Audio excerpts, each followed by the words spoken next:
melanjutkan materi pembacaan hadis dari Mukhtarul Hadis ini yang ke-311 yang diriwayatkan oleh Ahmad dari Abi Sa'id. Bismillahirrahmanirrahim. Wa qala an-nabiy sallallahu alaihi wasallam, inna syaitana, sesungguhnya si syaitan la'anatullah, qala, telah berkata itu si syaitan. Ini merupakan janji Allah berikut janjinya syaitan la'natullah, ya. Jelas ini sangat bertentangan atau sangat berbeda jauh tujuan antara syaitan dengan Allah Subhanahu wa taala. Kalau Allah Subhanahu wa taala betapa sangat pemurahnya, betapa sangat luhurnya, betapa sangat agungnya, sehingga dengan kemurahannya Allah Subhanahu wa taala memberikan karunia berupa maghfirah, berupa pengijabahan suatu doa, dan juga pemberian segala apa yang dipanjatkan oleh hamba-hambanya ketika berdoa. Sedangkan si syaitan la'natullah ini kebalikannya. Si syaitan justru dengan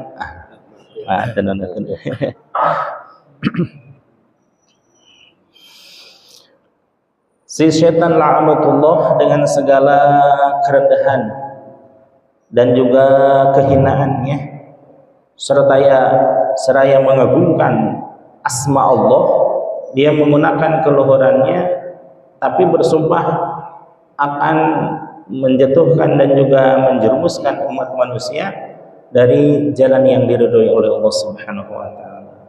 Bagaimana janji si syaitan? Ini ya. Wa izzatika, dan demi kemuliaanmu ya Allah, la abrahu aghwi, la abrahu, niscaya tidaklah aku akan berhenti, aghwi, untuk menjerumuskan ibadaka, terhadap hamba-hambamu. Siapa hamba-hamba Allah?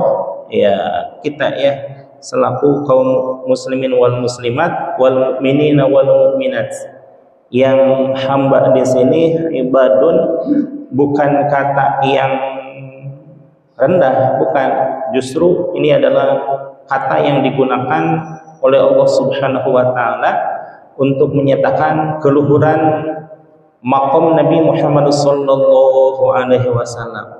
Di dalam surah Al-Isra ayat 1 Allah menyatakan, Subhana, maha suci Allah, asra, yang telah memperjalankan siapa? Bi'abdihi, terhadap seorang hambanya. Subhanallah, ya. Kata abdun dipilih oleh Allah Subhanahu wa taala untuk menyatakan kepada hamba yang paling terpuji, makhluk yang paling mulia, yakni Kangjeng Nabi Muhammad sallallahu alaihi wasallam. Bahkan subhanallah, Rasulullah sallallahu alaihi wasallam ketika berada di puncak karirnya sebagai seorang hamba Allah Subhanahu wa taala, tidak melupakan kita selaku hamba-hambanya, selaku umatnya Nabi Muhammad. Beliau ingatkan, beliau teringat kepada umatnya yang mungkin saja bisa dilupakan. Apa dengan ungkapannya? Assalamu alaika ayyuhan nabiyyu wa rahmatullahi wa barakatuh. Ketika Allah menjawab urut salamnya Nabi Muhammad SAW, yang mana Allah memberikan rahmat dan keselamatan kepada Nabi Muhammad, tapi Nabi Muhammad tidak ambil selangan, tidak lupa kulit akan tidak lupa kulit akan kacangnya, tidak lupa kacang pada kulitnya, gitu ya. Namun beliau senantiasa ingat kepada kita supaya semua umat-umatnya itu diberikan kemuliaan dan juga keberkahan dari Allah Subhanahu wa taala. Apa ucapannya? Assalamu alaina wa ala ibadillahis sholihin.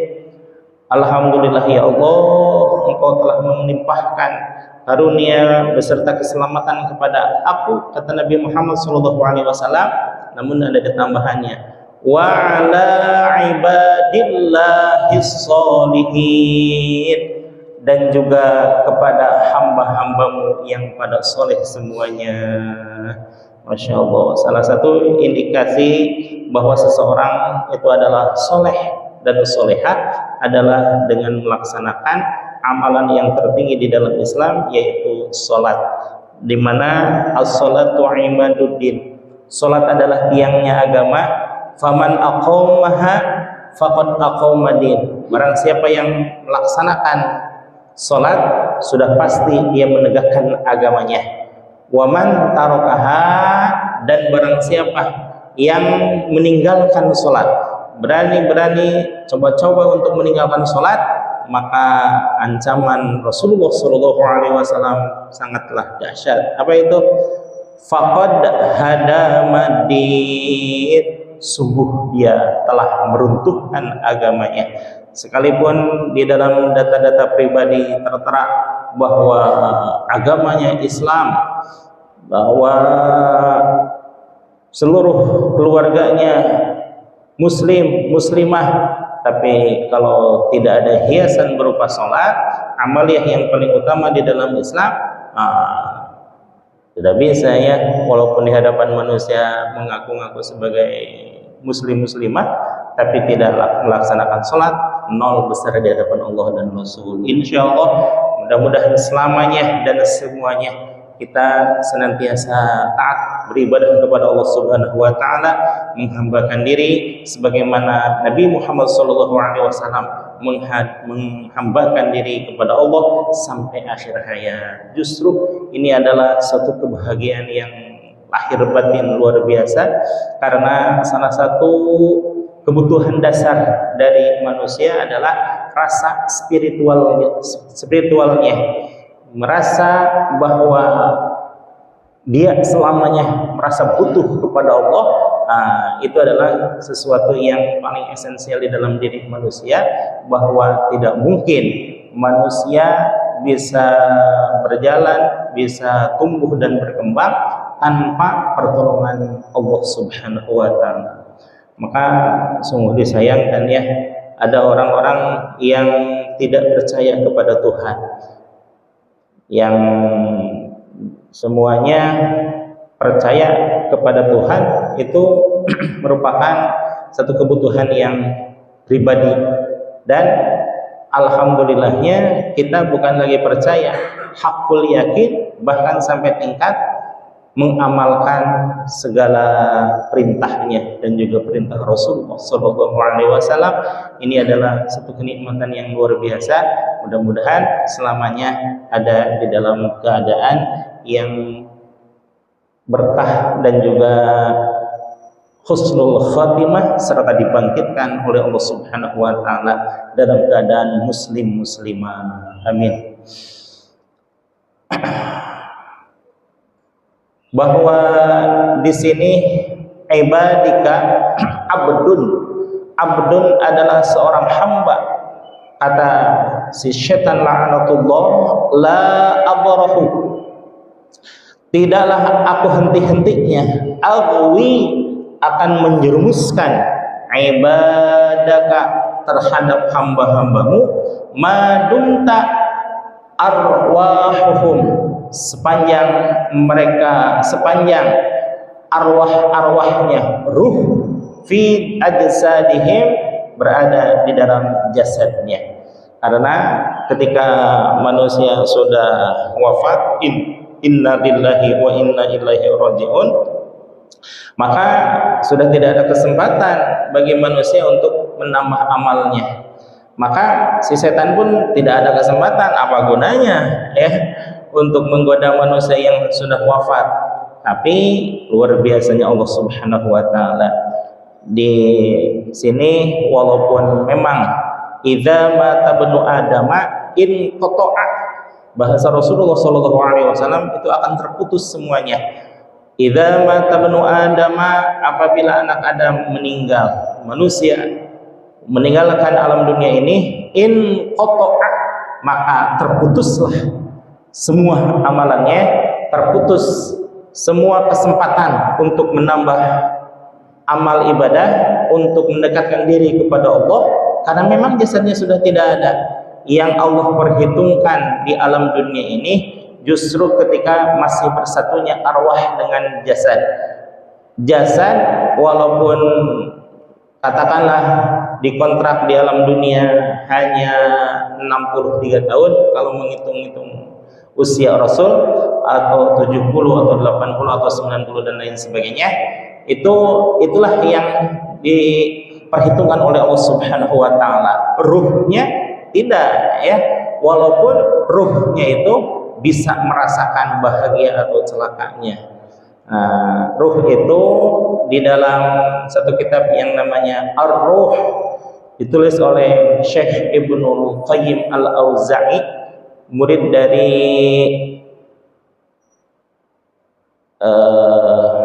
Ibnu Taimiyah, murid yang paling senior dari Ibnu Taimiyah, Syekh Ibnu At-Taimiyah. Beliau menyatakan, Syekh Ibnul Qayyim Al-Jauza'i ini, bahwa ruh itu hidup selamanya. Ruh hidup sebelum jasad hidup. Ruh itu ada jauh melebihi usia jasad. Kalau usia jasad katakan 60, 70, 80 dan lain sebagainya, tapi ruh itu usianya jauh lebih panjang dari itu, yaitu ribuan tahun. Sebelum jasad kita diciptakan, Allah sudah menciptakan ruhnya duluan. Di mana ruh disimpan setelah diciptakan oleh Allah Subhanahu wa taala? Di alam ruh. Barulah ketika Allah menakdirkan seseorang untuk lahir ke alam dunia, maka disitulah ditiupkan wa nafakha ruhu, meniupkan ruh ke alam rahim, yang dimana di situ mulai ada kehidupan. Setelah kehidupan juga itu belum dimintai pertanggungjawaban oleh Allah Subhanahu wa taala. Setelah lahir kemudian menginjak usia tamyiz, yaitu usia antara 4 sampai 6, kemudian usia baligh. Baru usia baligh di sini itu disebut sebagai mukallaf, orang yang berkewajiban untuk melaksanakan syariat dari Allah Subhanahu wa taala dan juga syariat dari Rasulullah sallallahu alaihi wasallam yang dibawa oleh Rasulullah sallallahu alaihi wasallam, syariat Allah yang dibawa oleh Rasulullah sallallahu alaihi wasallam. Nah, disitulah pertanggungjawaban jasad. Apakah dia melaksanakan atau mengingkarinya, atau bahkan tidak melaksanakan sama sekali. Nah, kalau seandainya dari mulai usia tamyiz sampai usia baligh, menjelang balik dia selalu melaksanakan kebaikan, maka kebaikan-kebaikannya itu milik orang tuanya. Namun kalau seandainya dia berbuat kesalahan, kejahatan, maka kejahatan dan kesalahan tersebut juga sama, tabungan bagi orang tuanya. Nah, di sini sesuai dengan pepatah orang Sunda, ya, anak cilaka bapaknya kebawa-bawa. Nah, ini berangkat dari syariat yang menyatakan bahwa apapun amaliah seorang anak itu menjadi pertanggungjawaban bagi orang tuanya. Baru setelah usia balik dengan ditandai entah itu ihtilam bagi laki-laki atau keluar haidah bagi perempuan, maka di situ lepas tanggung jawab orang tua sebagai yang menghantarkan putra-putrinya untuk melaksanakan syariat Islam. Maka sungguh berbahagia sekali bagi orang tua yang menanamkan nilai-nilai spiritualitas, nilai-nilai keislaman, dan juga nilai-nilai tata budi pekerti yang sangat baik kepada putra-putrinya, sehingga ketika saatnya nanti menjelang pertanggungjawaban di hadapan Allah Subhanahu wa taala, dia sudah siap dengan segala konsekuensinya. Sampai akhir hayat, dihitung dari usia balik sampai akhir hayat, itu adalah pertanggungjawaban dirinya sendiri. Lalu bagaimana katanya, apakah orang tua masih memberikan perhatian, memberikan nafkah, memberikan perlindungan dan lain sebagainya? Di dalam Islam, kalau perhatian, perlindungan dan lain sebagainya itu tetap masih berlaku. Tapi dalam urusan nafkah, sebenarnya di dalam Islam sudah bukan kewajiban orang tua lagi. Atau bagaimana kalau seandainya ada orang tua yang masih tetap memberikan nafkah walaupun dia sudah menikah, walaupun dia sudah mandiri? Itulah kebaikan bagi orang tuanya. Subhanallah ya, betapa sangat indah Islam di dalam menilai suatu kebaikan. Sekecil apapun suatu kebaikan menjadi suatu keberkahan di hadapan Allah Subhanahu wa taala, sehingga makin nampaklah keluhuran dan juga keagungan Allah Subhanahu wa taala. Di sini belum sampai kepada janji Allah ya, bahwa si syaitan la'anatullah menyatakan selama ruhnya masih berada di dalam jasad manusia itu sendiri, la abrahu, niscaya aku tidak akan pernah berhenti untuk menggagalkan manusia untuk meraih rahmat dan ridho Allah. Justru itu yang paling ditakuti oleh syaitan ya. Nah, kenapa kalau di masjid atau musola atau pesantren atau madrasah banyak gangguan? Nah, karena si syaitan tidak senang dengan orang-orang yang melakukan kebaikan, mentaati perintah Allah Subhanahu wa taala, sehingga godaannya luar biasa itu ya. Jangankan sudah ada di masjid, baru keluar rumah saja sudah digoda. Nanti mah cangkel, nanti mah pegal, nanti mah ngantuk, nanti segala macam. Si setan berusaha untuk menggagalkan niat orang yang datang ke masjid. Nah, dulu pernah di zaman Rasulullah SAW ada seorang pemuda yang senantiasa berjamaah ke masjid. Ketika suatu saat dia heran, kok jatuh melulu katanya, sedikit melangkah jatuh, dilanjutkan lagi melangkah jatuh, dilanjutkan lagi melangkah jatuh. Udah ketiga kalinya jatuh, dia tetap masih berusaha untuk datang ke masjid. Ternyata di belakangnya ada seorang kakek-kakek untuk memberikan tongkat dan juga lentera untuk penerangan, karena memang di jalanan yang licin. Nah, ketika itu, wahai anak muda, tahukah engkau siapa aku? Kata. Tidak tuh. Bagaimana aku mengetahuinya sedangkan engkau belum mengenalkan dirimu? Katanya. Kata si setan, ketahuilah wahai pemuda bahwa aku adalah setan yang tadi berusaha untuk menjatuhkan bahkan sampai mengotori bajumu. Nah, lalu si pemuda bertanya, kenapa sekarang kamu memberikan lentera dan tongkat untuk aku berjalan ke masjid?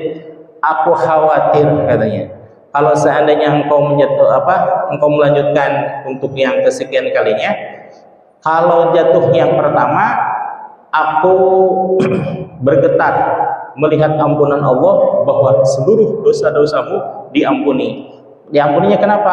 Karena dia berusaha untuk mendatangi perintah Allah, sementara dia jatuh, bangkit. Nah, pas bangkitnya itu Allah mengampuni. Lalu kedua, ketika engkau berjalan bangkit dari kedua kali, aku melihat bahwa seluruh dosa dari keluargamu Allah ampuni. Masya Allah, gitu ya. Dan yang ketiga, aku melihat bahwa seluruh orang-orang yang berada di sekitarmu, yaitu tetanggamu, Allah ampuni. Nah, lalu kenapa kau memberikan tongkat dan lentera kepadaku? Aku khawatir, katanya, bahwa ketika engkau terjatuh karena ulahku, kata si setan, maka Allah akan mengampuni seluruh orang-orang yang pernah engkau kenal. Allahu Akbar, gitu ya. Jadi si setan laknatullah tahu persis bahwa di dalam masjid, di dalam mushola, di dalam sekolah, di dalam madrasah, di dalam pondok pesantren semuanya banyak godaan, karena memang di situ berkumpul orang-orang yang taat kepada Allah Subhanahu wa taala. Sedangkan di night club, di pub, di segala macam kehidupan malam yang penuh maksiat, setan tidak menggoda.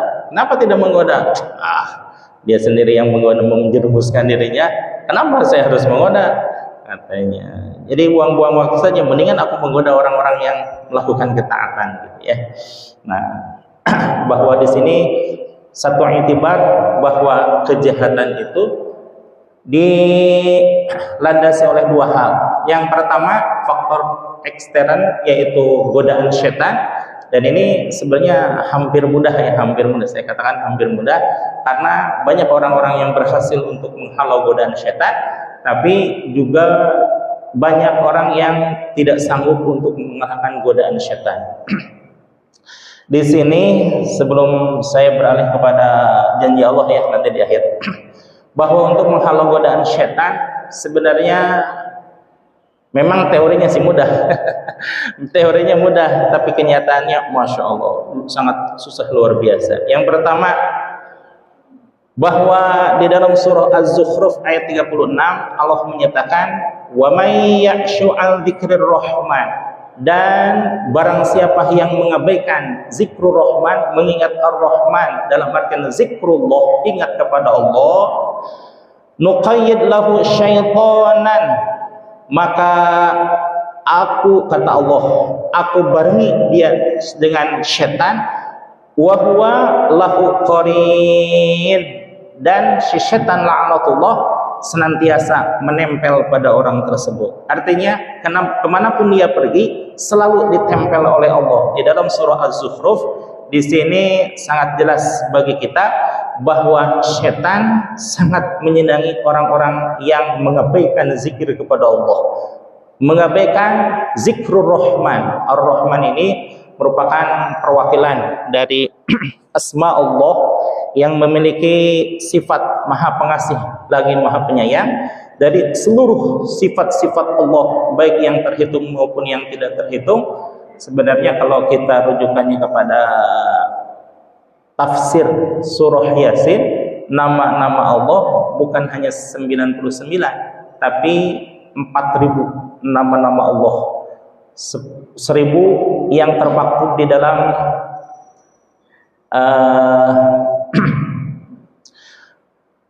di dalam catatan Allah, di dalam itu hadis qudsi ya, di tafsir surah Yasin dimaktub dalam hadis qudsi, itu semuanya nama-nama Allah itu adalah 4000. Adapun yang 99 itu adalah inti dari nama-nama Allah. Sama halnya dengan Nabi Muhammad SAW. Nabi Muhammad SAW bahwa mungkin sebagian dari kita hanya mengetahui beberapa saja, seperti Toha, seperti Yasin, seperti Al-Bukhtar, seperti Al-Qulub dan lain sebagainya. Namun sesungguhnya nama-nama Nabi Muhammad SAW itu ada 400. Di mana dimaktubnya di Dalailul Khairat itu ada bahwa nama-nama Nabi Muhammad SAW ada 400. Kalau nama-nama Allah itu ada 4000 di dalam tafsir surah Yasin. Nah, Ar-Rahman itu adalah perwakilan dari nama Allah Subhanahu wa taala. Maka wa may ya'shu an dzikrir rahman, barang siapa yang mengabaikan zikir kepada Allah, maka Allah jadikan setan sebagai pendamping dia selamanya. Fahuwa lahu qarin, dan si setan itu mendampingi beliau, mendampingi orang tersebut kemanapun pergi. Dalam artian mafhum mukhalafah, kebalikan dari pemahaman an zikrir rahman ini, bahwa orang yang senantiasa zikrullah, orang yang senantiasa mengingat Allah. Mengingat Allah itu bukan berarti harus megang-megang tasbih, tidak. Seperti artis-artis ya, mohon maaf. Ya memang bagus ya memperlihatkan kepada orang-orang bahwa dia sedang berzikir. Tapi zikir bukan berarti harus memegang tasbih, tidak. Dan zikir itu tidak harus mengucapkan lafaz-lafaz tertentu. kita melihat pepohonan, bahwa pepohonan ini adalah tembus ke dalam kalbu kita, bahwa pohon itu adalah ciptaan Allah Subhanahu wa taala, sebagaimana Allah menciptakan berbagai macam tumbuh-tumbuhan, tanahnya tanah yang sama, hujannya hujan yang sama, pupuknya pupuk yang sama, airnya air yang sama. Tapi kenapa macam-macam rasanya? Kalau nyalur ke pohon mangga menjadi manis rasanya, menyalur ke pohon asam, asam rasanya, nyalur ke pohon cabai, pedas rasanya, nyalur ke pohon salam, kok bisa berubah rasanya sehingga wanginya justru ketika dia sudah layu, bukan di saat dia masih segar gitu ya. Oh, macam-macam Allah, luar biasa. Kalau sampai tembus ke dalam kalbu, subhanallah ya. Walaupun tidak mengucapkan subhanallah, tapi mengingat kepada Allah, maka itu adalah zikrur rahman, zikir mengingat kepada Allah. Apatah lagi kalau seandainya istiqomah melatih diri, melatih lisan, melatih kalbu dan pikiran untuk senantiasa berzikir kepada Allah. Dan lebih dahsyatnya lagi kalau seandainya zikir itu sudah ada di dalam sir, karena firman Allah yang dimaksud di dalam hadis qudsi, banaitu fi jawfi adama qasran, aku jadikan di dalam diri manusia itu sebuah istana. Jadi Allah mengibaratkan diri manusia itu laksana istana. Wa fil qasri sadran, di dalam istana tersebut ada bagian yang paling istimewa menurut Allah, yaitu qasran, dadanya manusia.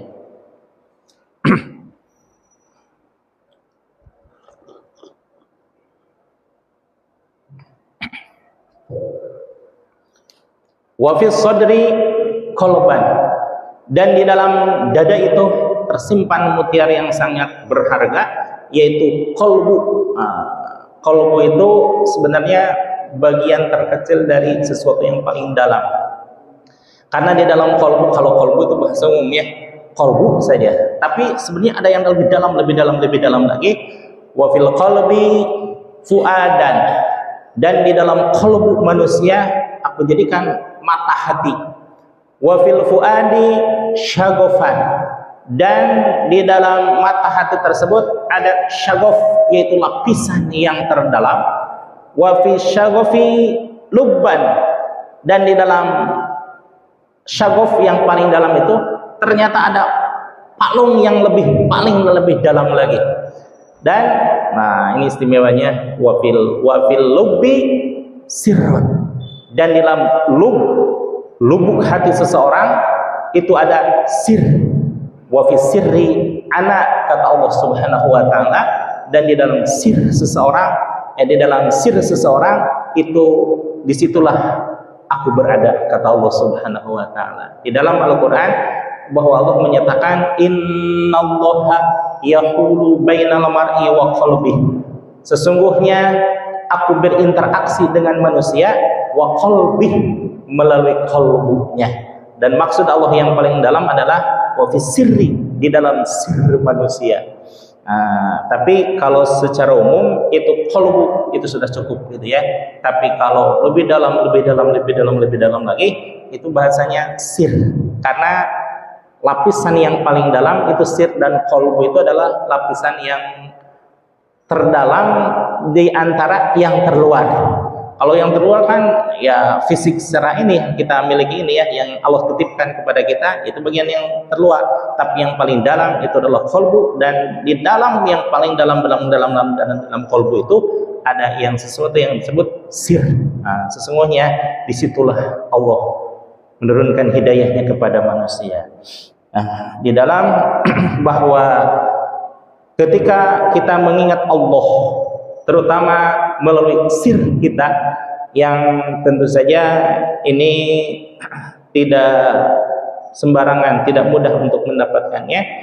Hanya orang-orang yang Allah kehendaki untuk menyatakan bahwa sirnya hidup. Seperti halnya dulu pernah terjadi ketika seorang kiai dari Garut gitu ya, menjadi santrinya Kiai Syekh Muhammad Alwi Al-Maliki. Syekh Muhammad Alwi Al-Maliki itu di Rusyaifah Mekah Al-Mukarramah yang sekarang dilanjutkan oleh putra beliau yaitu Dr. Ahmad. Dr. Ahmad ini ulama Sunni Ahlus Sunnah wal Jamaah di Mekah Al-Mukarramah, walaupun sampai saat ini menurut beliau gitu ya, menurut beliau gelar doktor yang didapat dari mohon maaf, yang seharusnya didapat dari Ummul Qura ditahan oleh pemerintahan mereka karena tidak sesuainya akidah. Yang ya kalau di Arab Saudi akidah yang harus sesuai itu mohon maaf ya Wahabi. Tapi kalau ini Syekh Alwi Al-Maliki terkenal dengan kesuniannya. Banyak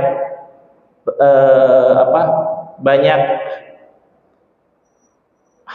para haji yang berziarah ke beliau itu kalangan Ahlus Sunnah wal Jamaah. Kemudian di pesantren beliau Ar-Rusyaifah itu dulu ketika zaman abahnya yaitu Syekh Ahmad Alwi Al-Maliki melihat seseorang yaitu dari Kiai Garut, ta'al man allati yuhyil qalbak, katanya. Siapa yang menghidupkan hatimu? Aku lihat bercahaya itu kalbumu, katanya. Lalu ya sebenarnya Kiai dari Garut itu tidak terlalu paham apa yang dimaksudkan oleh Syekh Alwi Al-Maliki. Kemudian beliau bertanya lagi, siapa yang menghidupkan kalbumu? Ternyata dijawab oleh beliau yaitu Syekh Ahmad Shahibul Wafa Tajul Arifin.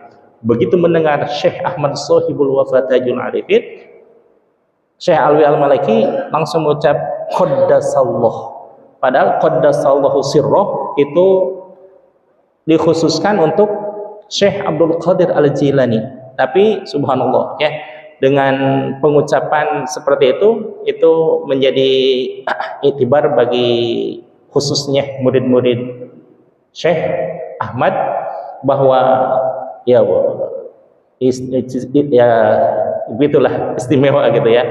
Nah, lalu kata Syekh Alwi Al-Maliki, walaupun beliau belum bersempat untuk bertemu secara fisik, tapi sesungguhnya bahwa para waliullah itu bertemu di alam ruhaniyah.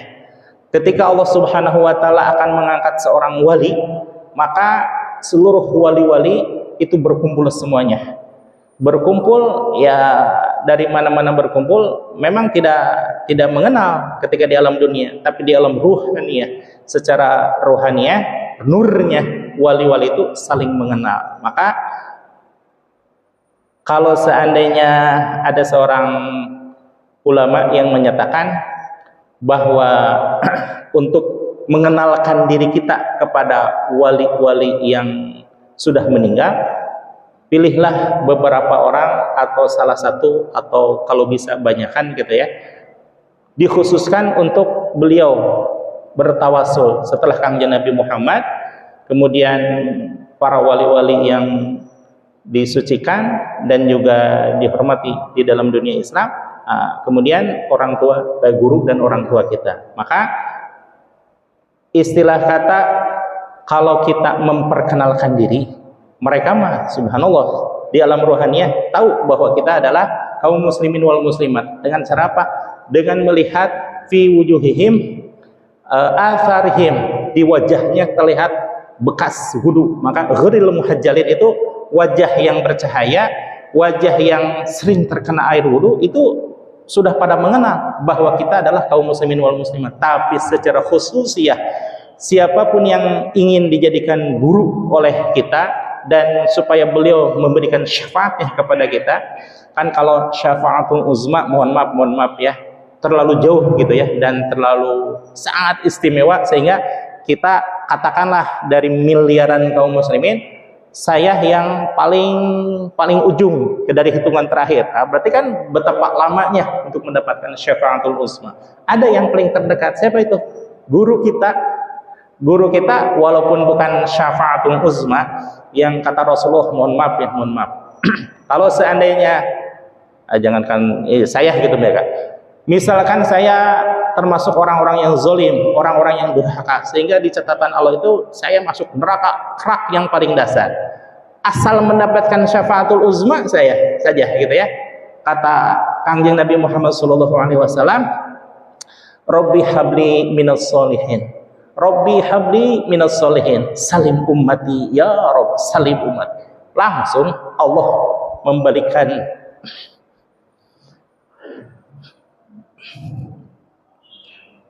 derajat sehingga yang tadinya harus masuk neraka berubah menjadi masuk surga gitu ya. Itu dahsyatnya syafaatul uzma. Tapi kan jauh gitu ya, syafaatul uzma Rasulullah paling istimewa, sementara kita siapa gitu ya. Nah, untuk tahapan-tahapannya sebelum mendapatkan syafaatul uzma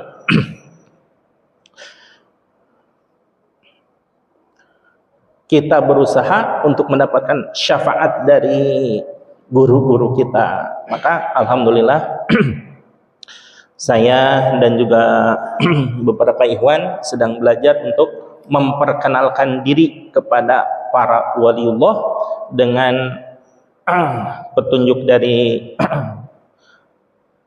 guru kami, yaitu memperkenalkan diri dengan cara bertawasul.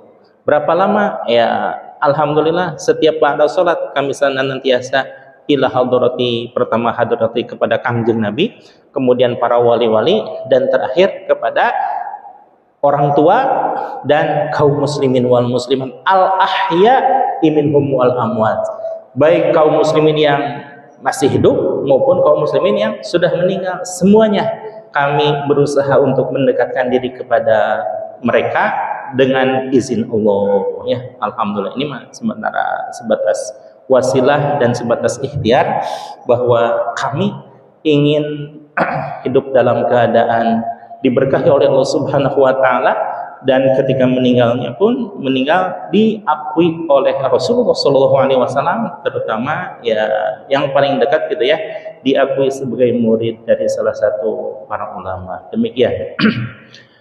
Nah, itu teknik yang pertama ya, di dalam surah Az-Zukhruf, wa may ya'shu an dzikrir rahman nuqayyid lahu syaitanan fahuwa lahu qarin. Kalau seandainya tidak ingin untuk ditempeli oleh setan, maka mafhum mukhalafahnya adalah dengan senantiasa mengingat Allah. Yang kedua, bahwa di dalam surat Shad ayat 83 Allah menyatakan, qala, berkata si setan, fa bi'izzatika, demi kemuliaanmu ya Allah, la ughwiyannahum, niscaya aku akan menyerumuskan mereka semua, ajma'in, tegasnya semua dari kaum muslimin yang senantiasa taat kepadamu.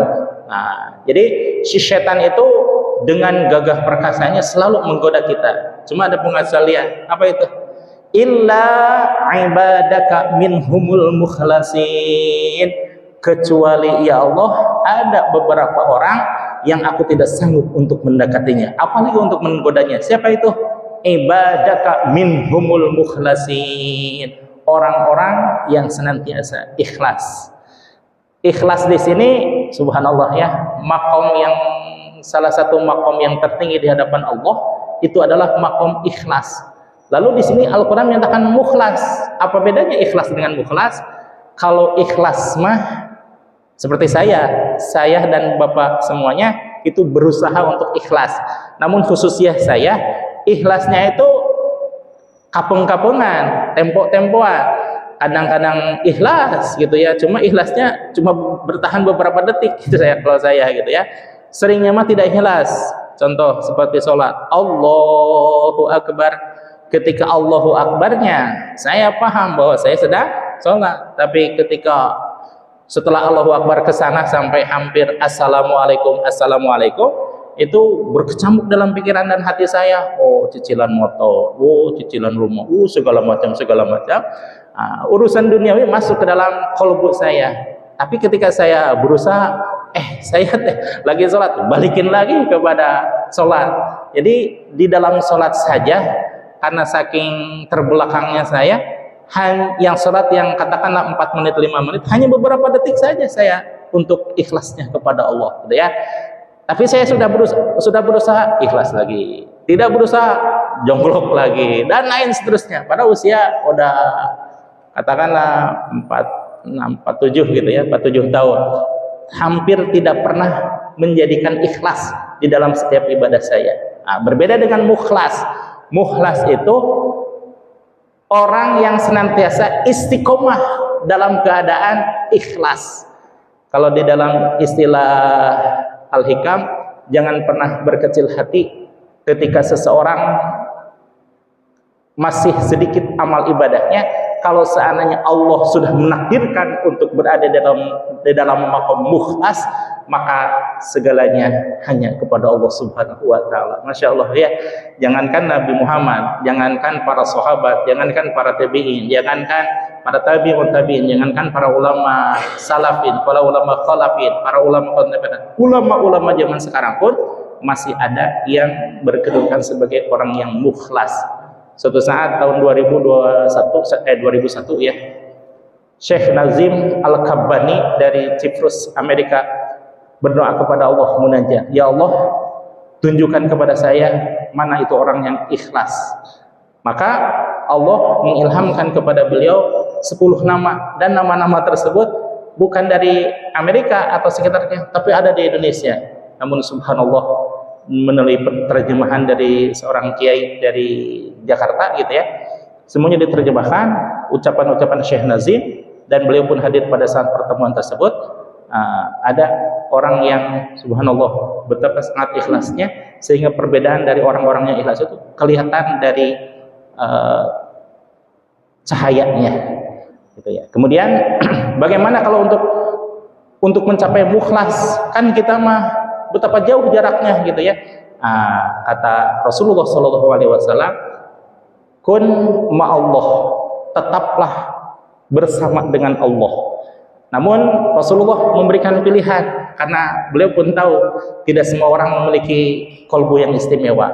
Fa illam takun ma'allah, kalau seandainya engkau belum sanggup untuk selalu bersama-sama dengan Allah, kun ma'aman kana ma'allah, tetaplah untuk bersama dengan orang yang selalu bersama dengan Allah. Bersama dengan orang yang selalu bersama dengan Allah itu bukan secara fisik. Kalau fisik mungkin boleh berjauhan, fisik mungkin bisa jadi tidak pernah bertemu, tapi kalau qalbunya nyambung kepada seseorang yang sangat dicintai Allah, fa innahu yusiluka ilallah, karena tetapnya qalbumu bersama dengan orang yang senantiasa bersama dengan Allah, yusiluka ilallah, itu bisa menghantarkan dirimu ke hadirat Allah Subhanahu wa taala ya.